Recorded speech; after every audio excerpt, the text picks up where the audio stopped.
Aleluia! Nós já conhecemos juntos a Deus Pai, a Deus Filho, a Deus Espírito Santo, conhecemos a cruz de Cristo e agora vamos juntos conhecer a Igreja. Louvado seja o Senhor! A Igreja é a meta que Deus quer obter em sua economia eterna. Cada um de nós que é salvo participa nessa meta, para que Deus obtenha o desejo do seu coração segundo o seu bom prazer. Portanto, também devemos conhecer a Igreja. O que é a Igreja? Para você, o que é a Igreja? A Igreja é a assembleia dos que foram chamados. É a assembleia dos que foram chamados. Mateus capítulo 16, versículo 18 diz assim: sobre esta rocha edificarei a minha igreja. No grego, sobre esta rocha, eu, Cristo, edificarei a minha igreja. A igreja é o que Cristo edificará mediante a sua morte, ressurreição e ascensão. O termo igreja é eclesia em grego, o qual significa a assembleia dos que foram chamados. Assim, de acordo com seu significado literal, a igreja é a congregação que foi chamada por Deus para fora do mundo. Não é um templo cristão, não, ou qualquer edifício destinado à adoração a Deus. Não é isso. A igreja significa assembleia dos que foram chamados para fora do mundo. A igreja é também o corpo de Cristo.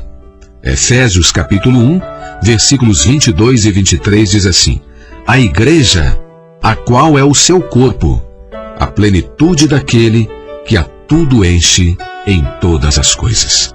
A igreja, a qual é o seu corpo. A igreja é o corpo, com Cristo como a cabeça. Ela se destina a Cristo e é constituída na noiva e espírito de Cristo, de todos os que creem nele. É um organismo vivo, não é uma organização sem vida, tais como os clubes, agremiações, associações na sociedade, não. A igreja é um organismo vivo. O corpo de um homem é a plenitude de um homem, é a sua expressão, é ou não é? O corpo de um homem é a sua expressão. Igualmente, a igreja é a expressão de Cristo.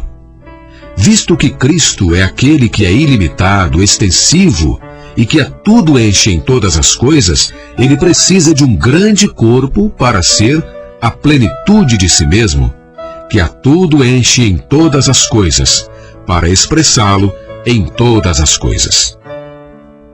A igreja é também o complemento de Cristo. Efésios capítulo 5, versículo 25 diz assim: maridos, amai vossas mulheres, como também Cristo amou a igreja e a si mesmo se entregou por ela. Essa palavra revela que a igreja é também o complemento de Cristo. Como o corpo de Cristo, a igreja recebe vida dele para a sua expressão. Isso é uma questão de vida, não é? Como complemento de Cristo, a igreja recebe o amor de Cristo para a satisfação do desejo do seu coração. Isso é uma questão de amor.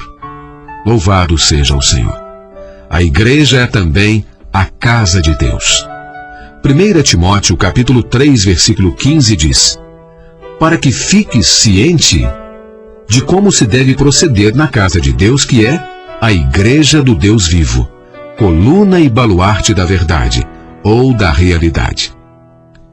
Para Cristo, a igreja é o seu corpo e o seu complemento, enquanto para Deus, a igreja é a sua casa. Por um lado, essa casa refere-se à habitação de Deus, e por outro, refere-se à família de Deus, aos membros da casa de Deus. Esses dois aspectos, a família e a habitação de Deus, são simplesmente uma coisa só. A família de Deus é a própria casa para a habitação de Deus. Efésios capítulo 2, versículos 19 e 22. A casa de uma pessoa é o lugar onde ela vive, é o lugar onde ela reside, é o lugar onde ela descansa. A igreja, sendo a casa de Deus, é também tal lugar para ele. Hoje o Deus vivo está vivendo, residindo e descansando na igreja sobre a terra. Deus é vivo, louvado seja o Senhor, e a igreja, como a sua casa, também é viva. Ela tem a vida de Deus, vive, reside e descansa com Deus. Assim, a casa viva de Deus é a coluna e base de toda a sua realidade, a qual é a realidade, a verdade de todo o universo. Tudo desse Deus vivo é a realidade no universo. Sem Ele, o universo é vão. Sem Ele, o universo é vazio. Todavia, sua realidade, sendo suportada e sustentada pela igreja, é a sua casa viva. A igreja é também o novo homem. E vos revestistes do novo homem, que se refaz para o pleno conhecimento, segundo a imagem daquele que o criou. Onde não pode haver grego nem judeu, circuncisão nem incircuncisão, bárbaro, cita, escravo, livre, porém Cristo é tudo, em todos. Louvado seja o Senhor. Isso está escrito em Colossenses capítulo 3, versículos 10 e 11. Assim como toda a humanidade é um velho homem corporativo criado lá em Adão, não é? A humanidade é um velho homem corporativo criado em Adão. A igreja é também um novo homem corporativo. Cristo, tendo abolido na cruz todas as ordenanças que causavam discórdias entre os homens, criou em si mesmo esse novo homem. Efésios capítulo 2, versículos 14 e 15. Esse novo homem leva a imagem do seu Criador, Cristo, que é a sua vida e o seu conteúdo. Nesse novo homem, não há nenhuma pessoa da velha criação pertencente a qualquer raça, religião, cultura ou classe. Somente Cristo é todos os componentes desse novo homem e está em todos os seus componentes. Somente Cristo é tudo em todos. A igreja, como corpo de Cristo, toma Cristo como a sua vida para a expressão dele. A igreja, como novo homem, toma Cristo como a sua pessoa para o cumprimento da vontade de Deus. Vamos ver agora os elementos constituintes da igreja. 1 Coríntios, capítulo 1, versículo 2 diz: a igreja de Deus, os santificados em Cristo Jesus, chamados santos. A igreja é constituída de todos aqueles que creram em Cristo e que possuem a sua vida. Louvado seja o Senhor. Você já creu em Cristo? Aleluia! Você faz parte da igreja. Qualquer pessoa que não tenha crido em Cristo e não tenha sido salva, não pode se tornar o elemento constituinte da igreja. Sem serem salvos, mesmo os nossos parentes mais próximos, os nossos vizinhos, aquelas pessoas que nós tanto amamos, não são elementos constituintes da igreja. Somente depois de serem salvos, somente depois de terem a vida do Senhor e se tornarem santos, ou seja, separados para Deus, é que eles serão elementos constituintes da igreja. Vamos ver agora os dois aspectos da igreja. A igreja tem dois aspectos. O primeiro aspecto é o aspecto universal. Mateus 16:18 diz: sobre esta rocha, que é Cristo, edificarei a minha igreja. A igreja mencionada pelo Senhor nesse versículo fala do seu aspecto universal. Ela é única e inclui todos aqueles no universo que creram nele, através das eras e em todos os lugares. Temos também o aspecto local. Mateus capítulo 18, versículo 17 diz: se ele não os atender, dize-o à igreja. Se ele não os atender, dize-o à igreja. A igreja mencionada pelo Senhor nesse versículo fala do aspecto local. Ela é numerosa e seus crentes locais podem lhe falar.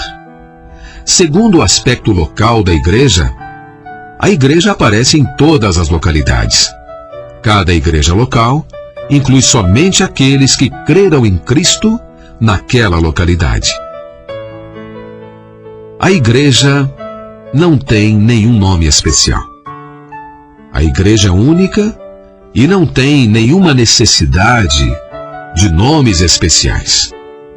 A igreja é a igreja. A igreja é a igreja. Não deve haver tipos de igrejas que sejam denominadas segundo seus tipos, tais como igreja isso, igreja aquilo. Não. Denominar a igreja dessa maneira é algo desnecessário e que não é conforme a revelação bíblica. A igreja não tem nenhum nome especial. Ela é única. A igreja é a igreja. Embora a igreja seja única no universo, ela é numerosa em sua manifestação local. As muitas igrejas locais não diferem em natureza. A sua diferença reside somente nos diferentes lugares onde elas se encontram. Portanto, podemos usar o nome da localidade na qual uma igreja local está para designar essa igreja, como está escrito na própria Bíblia, não é? A igreja em Jerusalém. Olha para você ver, Atos 8:1. Está escrito isso lá. A igreja em Jerusalém. A igreja em Antioquia. Atos capítulo 13, versículo 1. E as 7 igrejas locais na província da Ásia, lá em Apocalipse capítulo 1, versículos 4 e 11. Louvamos ao Senhor pela igreja. A igreja é maravilhosa.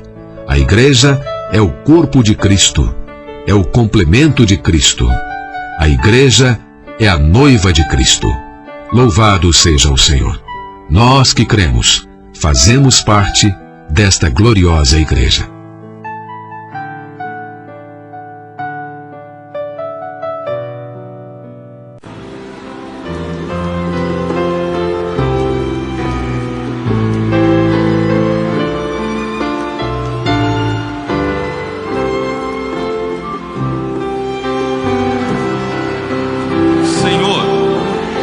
Aqui teu corpo reunido, embora muitos, somos todos um.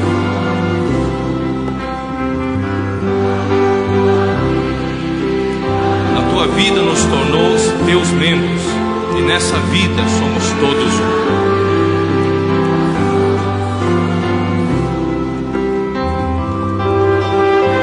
No universo, um só corpo há. Na terra, em nós, vem se expressar.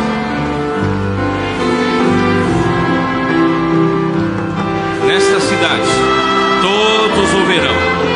O corpo é um. Oh, que visão!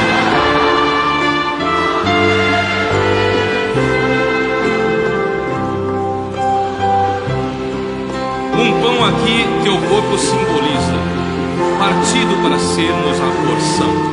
E declaramos nossa unidade quando comemos junto dos irmãos.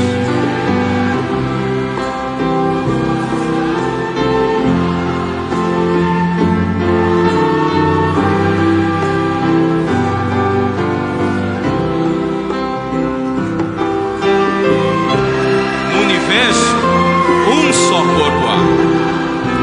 Na terra, em nós, vem se expressar.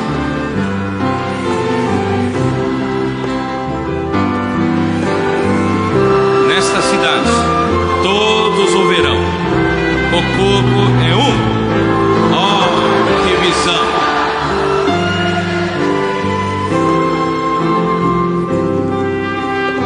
Um pão e um cálice sobre a mesa demonstram que em ti nós somos um. Já nos remiste, somos o teu corpo. Que mais dizer, senão que somos um? Sim, somos um. Ninguém vai dividir-nos, pois essa unidade é do Senhor. Tomamos um só pão e um só cálice, iremos esta unidade expor. Que gozo ter tal unidade plena. Sentimos que contente está, Senhor, e que ante gozo doce partilhamos.